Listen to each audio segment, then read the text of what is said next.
Non, elles sont vides. Oui, j'ai l'impression. Ah, mais alors c'est les instruments, ça? Ça va faire partie des... Alors présentons-nous. Présentons-nous. Qui commence? Julien Chignier, Voilà. saxophoniste. Donc, moi je m'appelle Julien Chignier et effectivement je suis saxophoniste.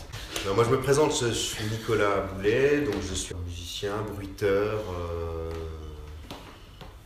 musique d'objet et percussionniste avant de tout. Alors moi je m'appelle Laurent Tellier-Delova et comme mon nom ne l'indique pas du tout, j'ai pas mal grandi à Saint-Lin-les-Bains, donc pareil, par là-bas derrière quoi. Et je suis aussi musicien au sein du Cercle Plume, comme Julien et Nicolas. Et je suis plutôt bassiste, contrebassiste, et je m'essaye à la percussion et à la cascade. Moi déjà mon enfance, principalement parce que je venais beaucoup ici, comme mes parents sont de Besançon, on venait assez régulièrement. J'ai beaucoup de souvenirs de la fête du ciel avec toutes ces montgolfières.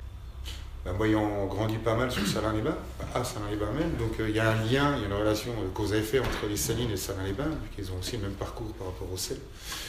Et oui, ça faisait partie, comme la fête du ciel, ça faisait aussi partie des visites dominicales avec les grands-parents, venir faire un tour aux Salines, de voir un concert, de voir une expo, de voir un spectacle.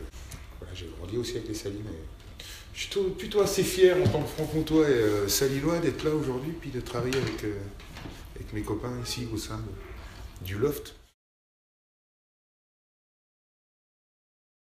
Enfin, je trouve que le calme de cet endroit est propice à la création. Voilà, il est propice à la création, quoi. C'est pas, voilà, on peut se poser, on est tranquille, le soir il n'y a personne.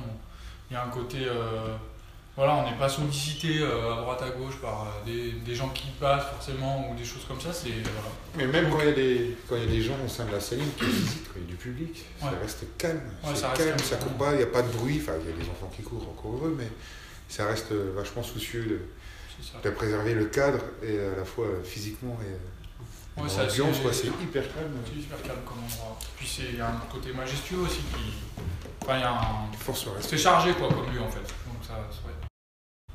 Et étant en création, c'est un travail très introverti.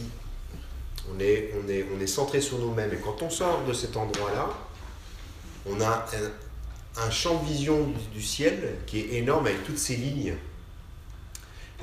Moi, à chaque fois que je sors, j'ai l'impression d'avoir une respiration qui contraste avec le fait d'être complètement resserré à l'intérieur de nous.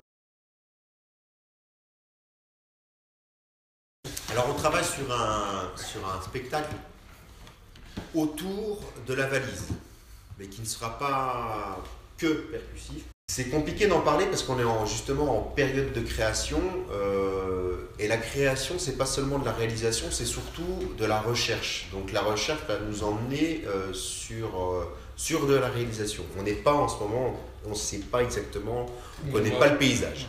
On a créé un numéro pour le dernier spectacle du Cercle Plume.